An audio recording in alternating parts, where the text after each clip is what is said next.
Right, here's an update on the Joe McKnight murder. The sheriff released the shooter without charging and not on bail. He just released this guy.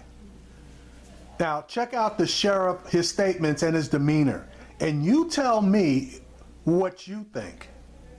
Louisiana, where the sheriff's office is going to update us on the situation of 28-year-old Joe McKnight and the 54-year-old person who shot and killed him, Ronald Gasser, being released without being charged in the death of the former NFL running back. This is Councilman Mark Spears from the Jefferson Parish Council, who's with me today, as well as Dr. Jerry Satanovich, who's the coroner for Jefferson Parish. As we know, we had an incident that occurred yesterday. A road rage that started, that began on the Greater New Orleans Bridge, went down General de Gaulle, continued to Berman Highway, took a right on Berman Highway, and came to stop at the corner of Berman and Holmes. We've been able to validate that through both independent witnesses as well as Mr. Ronald Gasser's statement relative to this particular situation. We also know that Mr. Gasser at that particular location admitted to shooting Joe McKnight Jr. at that location. So, as a result of that, we have begun this investigation. So, let me tell you where we are and why. First,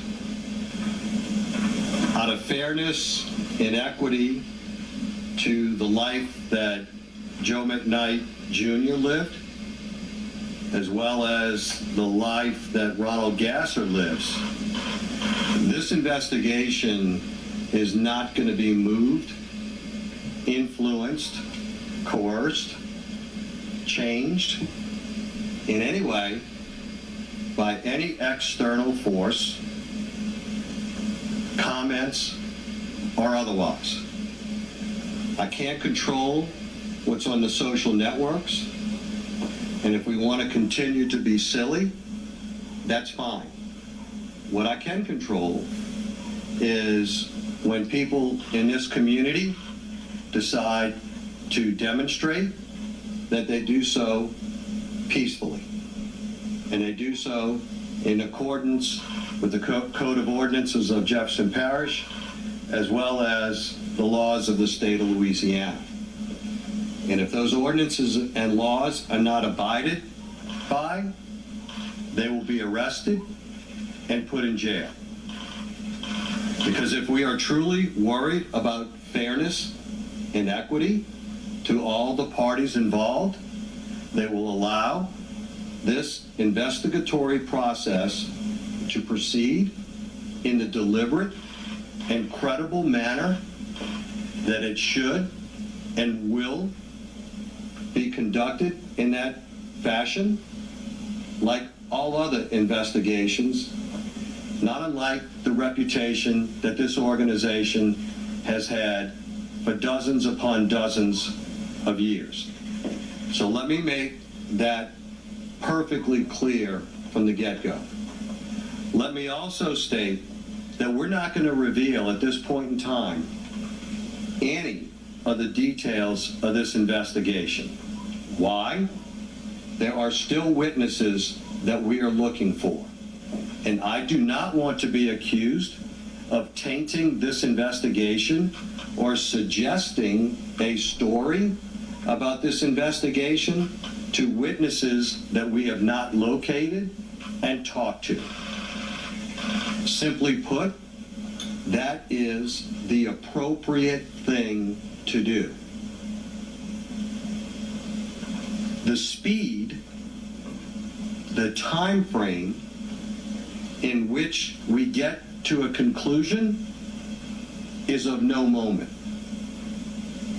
Everyone should pause and reflect and recognize that a rush to judgment does not equal anything. In fact, in the criminal justice process, if you do not dot every I and cross every T, and there are deficiencies in what you do from an investigatory standpoint, it has dire consequences. So out of an abundance of caution and out of respect to both the decedent, Mr. Joe McKnight, as well as the individual who shot and killed Mr. McKnight, Mr. Ronald Gasser, that's the way it has to be. And it can be no other way. In fact, to even belabor this point even more, we just finished the autopsy roughly 2 hours ago, which is a very important portion of the investigation, and it would be completely premature in this kind of case in order to reveal anything prior to that. And in fact, they are still reviewing their results. I can't help but comment when listening to the radio and the comments on the social networks. Anytime a statement starts with, "I feel," you're often running on a very dangerous trail. Any story other than the story that you hear from me, the coroner, Dr. Jerry Satanovich, or the district attorney, Paul Koenig, should not be believed. Because our story is going to start with the evidence suggests, the evidence reveals, or the evidence is. So again, I would ask the community to pause and reflect that when you start with "I feel," that is a slippery slope. Your feelings, my feelings, his feelings, Mark's feelings are of no moment. They don't matter. It's what the evidence suggests, what the evidence reveals, and what the evidence is, simply put. So I would strongly suggest that you stop believing what you're reading. So let me put just a couple of things that I've been made aware of to rest.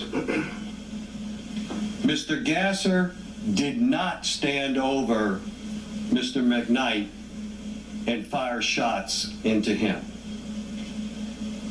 The 3 casings were located within the vehicle.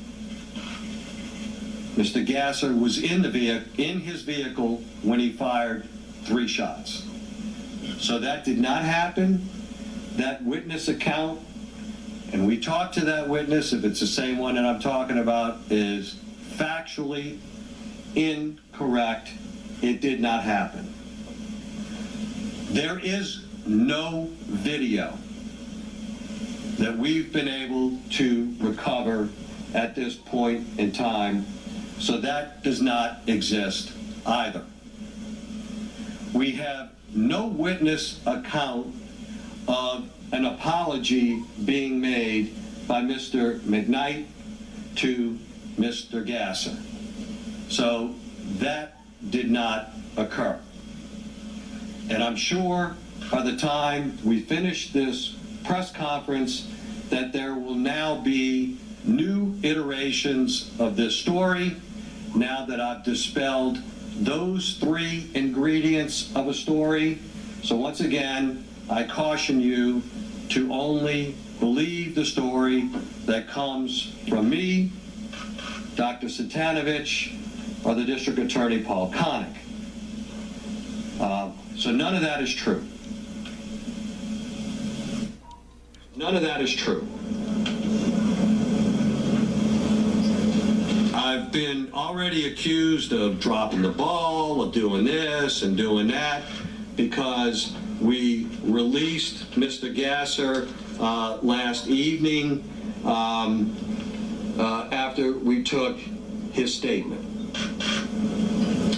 As I said before, external influences will not motivate this office one way or the other as to how we are going to conduct this investigation strategically. And because there are still witnesses that are out there, I can't go into the details as to why that is at this point in time, but I can tell you I can't wait for that moment so that I can set the record straight.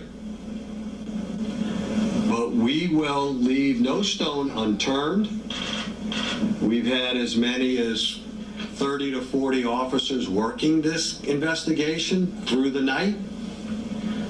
And we will continue to work this, and that's my commitment to the community. Because in the end, the community's interest is larger than any individual's interest. And we have to keep that in mind. The fairness and equity interest of the community outweighs the interest of any individual. Now, to the protesters out front who have asked for us to block the West Bank Expressway, that is not going to happen. In 20 minutes, you will be given a command to not obstruct the main travel portion of the West Bank Expressway. If you continue to do so, you will go to jail. You have every right to peacefully demonstrate on the property between the fence and the highway, but you will not be allowed to obstruct the safety and security of the traveling public in Jefferson Parish, and we will not cordon off a piece of the elevated West Bank Expressway that's been requested, a piece of the lower West Bank Expressway that's been requested, the interstate highway, or any other piece of highway in Jefferson Parish for purposes of that demonstration. It is not going to happen. That is not what we do. So that we're clear, you will abide by the Code of Ordinances of Jefferson Parish. You will abide by the state statutes of the state of Louisiana, and we can do this in an appropriate way, and I am more than willing to work with you so that you can get your message across, but it's not going to be to the detriment of the other citizens of Jefferson Parish, and it's not going to be in violation of any existing laws. So I'll turn it over to the coroner at this point in time that will give you some preliminary results as it relates to the autopsy. All right, let me stop it right there. This sheriff is a real prick. Okay, number one, this press conference, he has taken a totally defensive position as far as this press conference is concerned. Number one, he said he wasn't going to release any details regarding the case, but then within 5 minutes, he starts talking about details of the case. Number two, this man was shot from inside of the vehicle, okay? Mr. McKnight was outside of the vehicle on the passenger side. So you tell, and he had no weapon. So you tell me what threat of bodily injury or death he presented to that driver. That driver shot him from inside that car. So for them not to at least charge him with something, which they could later amend, let's say even simple assault, if they charged him with that, but they released this man without any type of a charge, no bail, no nothing. So something is wrong. And then he issued a challenge out to the people that were protesting this man's death. That was not a warm and fuzzy challenge. This guy is a hard ass. All right, that's what I have to say about this portion. Here comes the coroner. Good afternoon, everybody. I was at the scene yesterday, and this morning the autopsy was performed by Dr. Dana Trosclair at my office with myself in attendance. I'll give you a brief rundown of the wounds that Mr. McKnight suffered. First, he had a wound to his left hand with a grazed wound to the knuckle of the third finger on his left hand, which subsequently entered the index finger and exited on the palmar side of his index finger. That was wound number one. Wound number two is an entry wound to his right shoulder that went into his right lung cavity, punctured his right lung, and was entered here and lodged around the 9th thoracic vertebrae laterally. It was palpable under the skin, but still in his body. The third gunshot was right below his right nipple, just a little medial to his right nipple. It entered into his chest, down into his liver, and went through his liver and into his kidney, through his liver, and exited in his right low back at the L1 level. Jesus, that was a kill That's the shot. 3 wounds that Mr. McKnight had. We are, I can tell you, I've spoken extensively with Dr. Trosclair and looked at it myself. The wounds are not consistent with being shot from above while on the ground. And that's all I have to say at this point. Mark, do you have anything to say? Look, I'm just here just to say that it shouldn't be a rush to judgment, that the facts are still coming out, and that we should base it on facts and not Facebook and other social media. I pray for the McKnight family and continue to pray for them. And remember that we lost someone in this. Rather than putting out misinformation, we need to focus on the facts. That's all I have to say. Thank you. That was a waste of time. He shouldn't even open his mouth.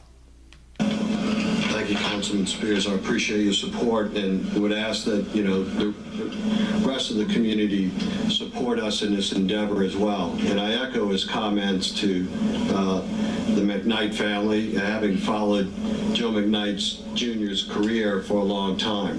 I'd be happy to answer any questions that anyone may have. Can you say what may have precipitated the chase? That we're still trying to put all of that together. Wait a minute. They took a statement from the person that shot Joe McKnight last night and let him go.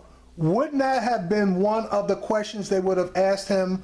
How did this thing start? So, he's not being truthful there. He's saying that he doesn't know. And if he doesn't know, to me, that's just a point of incompetence. But okay, let's keep going. Preliminarily, it may have been simply cutting one off in front of one recklessly while driving on the bridge. Can you Sure. say who was driving them off? Getting in the community, I think you can clear up. Some are asking why, if he admitted to shooting him, was he released? Why couldn't he have been held while you investigate? They don't understand that. Could you clear that up? In this state, there are some relative statutes that provide defenses to certain crimes. And we have, for example, officers have those same defenses. So when we shoot and kill somebody, the question is, it's a homicide. The question is it justified or not? And as you go through this process and we're piecing together all of these statements, that's why. The fact of the matter is, as I said before, you're very strategic or tactical error from the beginning that gets it very hard to recover later. So out of an abundance of caution, look, the easiest thing for me would have been book him, Dano, right? But the fact... You know, this sheriff is being really cavalier about this. Now, I got two problems with that. Number one, he's basically equating this private citizen with a police officer. Number two, he said there are statutes on the books that might allow for this person to be released. Might allow? They haven't completed the investigation, so they don't know if the statutes apply or not. So this guy was pulling at straws, trying to find a way to let this guy go without bail. Okay, let's continue. To the matter is that in trying to flesh out these details as it relates to all of this and not having that rush to judgment and doing this in a very deliberate and appropriate fashion, we chose not to do that. Of course, where that leads us at this point in time is that everybody wants to make this about race. This isn't about race. And I'll just throw this out, folks, just so that everybody knows, so that there's no hiding the ball. The gentleman that raised Joe McKnight Jr. used to work for this office. Before I continue there, I haven't heard anybody say anything about making this about race. He was the first one to mention race during this whole period of time. So for him to say that everybody's trying to make this about race, no, it appears in my mind that race is a factor in your mind. This guy is going to be something else. We need to hear from the DA, basically. So this office and many of the members that are sitting over here, they're close to his family. The person that's probably got more of a concern than anything else is Mr. Gasser. Of course, he doesn't know this, he does now, but used to work for this office. So, you know... He did, Gasser? No. The man that raised Joe McKnight Jr. used to be a deputy for the Jefferson Parish Sheriff's Office. All right? So there's a connection. All right? Now, the way he put that, that is a totally inappropriate comment. That Mr. Gasser, who's the person who shot Joe McKnight, should be worried because of the relationship one of the former officers has with the Sheriff's Department. That is a totally inappropriate statement for him to make. This will be done in the appropriate way. Sheriff, since you mentioned race, are you investigating this as a possible hate crime? We have nothing of any witness that reveals anything to us at this point in time to suggest that. Mr. Gasser have a concealed handgun license? All right, so we've been listening here. Okay, so, and even that statement, he's full of shit, because if they're still doing an investigation, they cannot rule out that it was a hate crime. Man, this sheriff is a piece of work. All right, I want to keep up on this one, folks.